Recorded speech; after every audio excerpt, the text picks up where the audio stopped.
안녕하십니까, 우리 정실기입니다. 윤통 내란 재판에서 징징대고 웃고 졸고 재판관과 말싸움하고 정말 개판이 아닐 수 없습니다. 윤통 목숨 걸린 내란 재판의 최후종 변론에서 웃고 졸고 변호인은 재판관에게 말싸움을 하고 이 정도로 내란 재판이 개판이 되어도 우매한 우파 국민들이 지지해주고 선동이 되니까 우매한 우파 국민들을 지금 무시하는 것 아니겠습니까? 윤통의 체포방해 혐의 때 장동혁은 쓰레기를 청소하는 퍼포먼스를 하면서 윤통을 버렸죠. 내란 재판 마지막 변론 이틀 전에는 윤석열 대통령과 단절한다며 또 선언을 했습니다. 결국 국민의힘 친윤들 모두 윤통 다 버리고 그 다음엔 장동혁까지 이제 다 버렸습니다. 이제 남은 것은 우매한 우파 국민들만 아직까지 윤석열 대통령을 붙들고 있죠. 이 우매한 우파 국민들을 그나마 잡으려면은 이 재판을 개판 만들어야지. 그래도 우매한 우파들이 거기에 붙어 있지 않겠습니까? 우매한 우파들이 정말 윤통을 오히려 죽이고 있다, 그렇게 볼 수 있겠습니다. 윤통 내란 재판을 보면은 이제 직위원 재판관도 윤석열을 버린 것 같습니다. 장난치듯 재판을 하고 있고요. 결국 윤석열을 변호한 다음에 나온 거면 참 기가 막힙니다. 자기 장사하고 있죠. 윤석열 대통령은 졸고 있고 웃으면서 재판 지연 작전을 펼치고 있으니 그동안에 우리 국민들을 얼마나 무시하고 한때 대통령이고 김용년 국방부 장관 아니었습니까?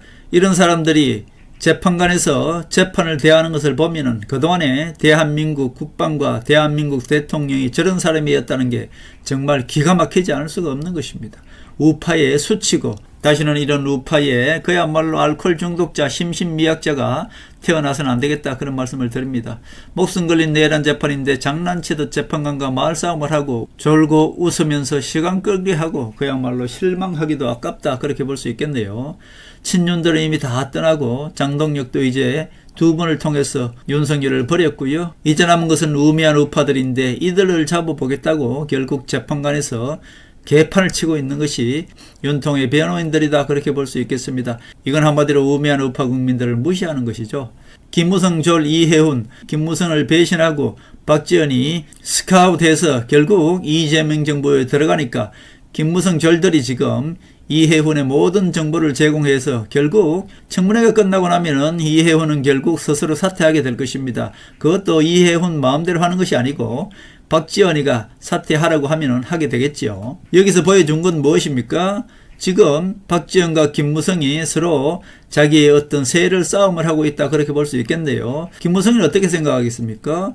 김무성이는 지금 나를 배신하면 이해훈처럼 된다는 것을 국민의힘 김무성 졸들에게 지금 잘 알려주고 있지 않습니까? 김무성이는 이렇게 그동안에 국민의힘을 좌지우지할 수 있었던 것은 이해훈처럼 이렇게 약점을 다 잡고 있기 때문에 만약에 이해훈처럼 자기를 배신하면은 이해훈의 모든 것을 다 제공해서 생매장 시켜버리는 것이 바로 김무성의 그동안에 뒤에서 조정할 수 있는 능력 아니었겠습니까? 결국 이렇게 해서 이해훈은 김무성을 벗어남으로 인해서 그동안에 김무성 밑에서 3번씩이나 국회의원을 하면서 온갖 비리를 다 저질러도 지금까지 김무성이 그것을 다 봐줬는 것 아니겠습니까? 지금 국민의힘에서 이해훈 같은 사람이 얼마나 많겠습니까? 결국은 김무성을 벗어나지 못하는 이유가 바로 지금 이해훈을 보듯이 이해훈은 김무성을 배신하면 이렇게 된다는 것을 잘 보여줬다. 누구한테 보여줬습니까? 지금 국민의힘 김무성 졸들한테 보여준 것 아니겠습니까? 그래서 김무성 졸들이 벗어나지 못하는 것입니다. 그리고 박지원이는 지금 이해훈을 이용하고 있죠. 결국 이해훈의 비리를 이용해서 민주당의 김병기 비리를 덮어주고 있지 않습니까? 덮어준다는 얘기는 결국 그 이슈를 이해훈 이슈가 민주당의 김병기 이슈를 덮어주고 있다, 그런 뜻입니다. 그래서 청문회까지는 이해훈을 끌고 가는 것이고요. 그런 뜻에서 지금 현 시점에서 볼 때도 대한민국 정치는 박지원과 김무성이 뒤에서 정치 노름을 하고 있는 것이고요. 거기에 언론들이 장단을 맞춰주고 언론의 장단에 맞춰서 춤추는 것이 누구십니까? 대한민국 국민들이 그 언론에 맞춰서 또 춤을 추고 있죠. 이렇게 지난 40년 동안도 김무성과 박지원이 손잡고 서로 여야인 척 대한민국 국민들을 그렇게 썩여왔던 것입니다. 그러나 이제는 이재명이 박지원의 목줄을 잡고 박지원을 무릎 꿇렸기 때문에 이제는 박지원과 김무성도 서로 적이 되어서 서로 김무성 사람인 이해훈을 빼가니까 또 이해훈에 대한 모든 정보를 제공해서 결국 이해훈을 정치적으로 매장시키는 이런 일을 김무성과 박지원이 서로 밀고 당기고 하고 있다. 그렇게 볼 수 있겠습니다. 이렇게 국내 정치가 개판이니 이재명은 국내 정치는 아예 외면해버리죠. 국내 정치는 박지원한테 맡기고 이제 외교 정치에 올인하고 있습니다. 그러나 이재명도 지금 시한폭탄을 하나 안고 있습니다. 무엇입니까? 바로 환율입니다. 이 환율은 다음에 한 번 더 환율을 인위적으로 낮추면은 그때는 트럼프가 이재명 정부를 가만두지 않을 것입니다. 환율 조작국으로 지정할 수도 있죠. 그래서 이재명 정부는 정말 조심해야 됩니다.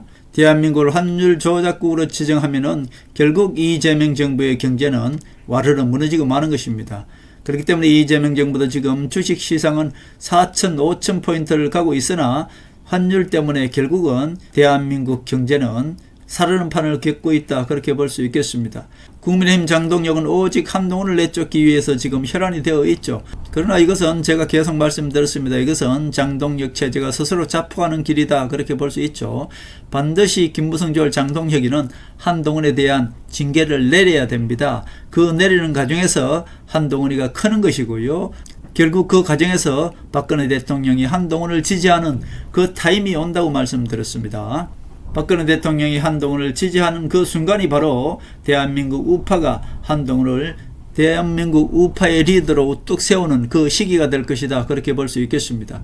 김무성의 전략은 장동혁이를 황교안처럼 바지사장으로 지금 앉혀놨지 않습니까?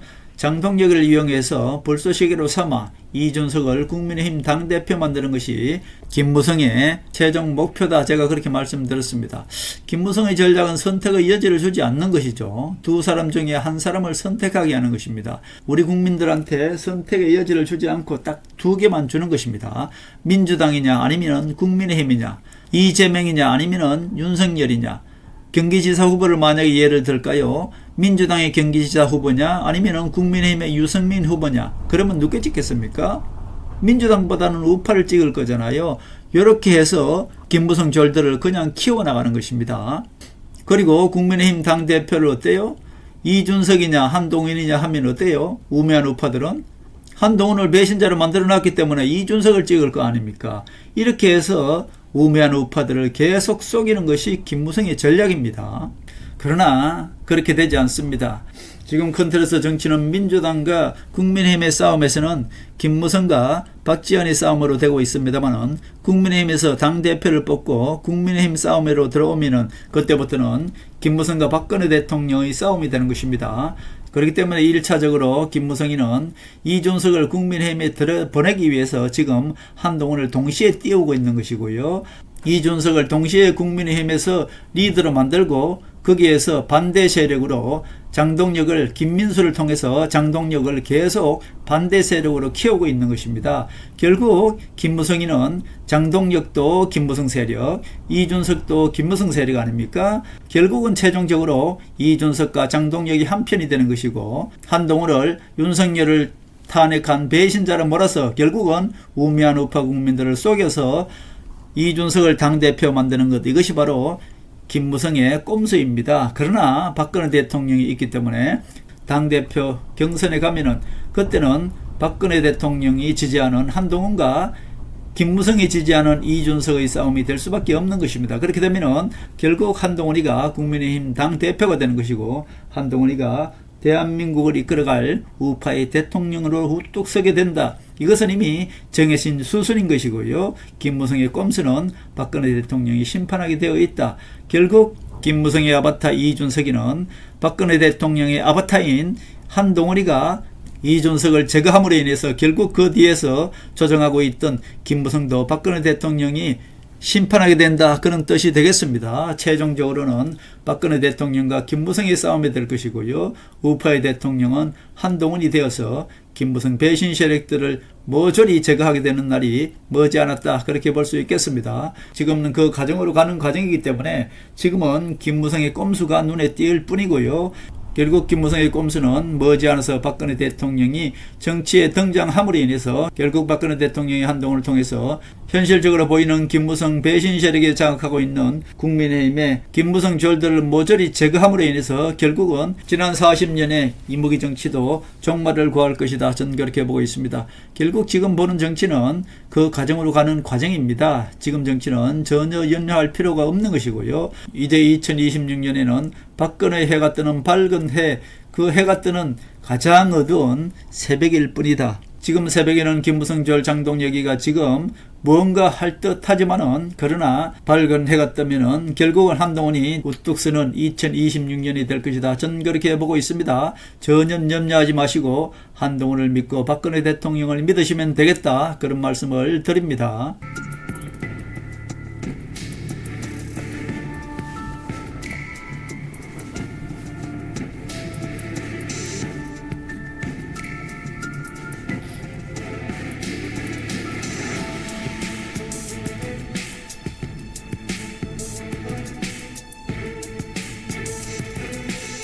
하늘의 섭리대로 우리 정치의 미래를 읽습니다. 구독과 좋아요는 큰 힘이 됩니다. 감사합니다.